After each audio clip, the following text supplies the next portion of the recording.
நேரு கொஞ்சம் குசும்பாக பேசுகிறாரோ.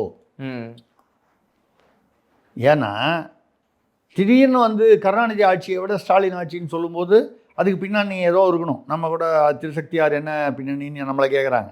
நம்மளை அதை யோசனை பண்ணுறோம். இதை தான் சொல்கிறாரோ. கருணாநிதி அவர்களுடைய ஆட்சியில் ஆவரேஜாக சராசரியாக திமுக ஆட்சியில் 5000 கொலை 4000 கொலை தான் நடந்துச்சு, படுகொலை தான். இந்த ஆட்சியில் 7500 நடந்துச்சு. அங்கே வந்து 1300 கற்பழிப்பு தான் நடந்துச்சு. இங்கே 2500 கற்பழிப்பு நடந்திருக்கு. எவ்வளோ முன்னேற்றம். மாநிலம் எந்த அளவுக்கு சமூக நீதி எவ்வளோ இருக்குது. அதில் முக்கியமாக வந்து தலித் பெண்கள் எவ்வளவு பாதிக்கப்பட்டிருக்காங்க. தலித் மற்றவங்க பாதுகாப்பு இல்லாமல் எவ்வளோ வந்து அவங்க குடும்பங்கள் நிலமெல்லாம் இருக்குது. பஞ்சமி நிலம்லாம் அதில் நம்ம வித்தியாசமான ஆலயம் கட்டிட்டோம்.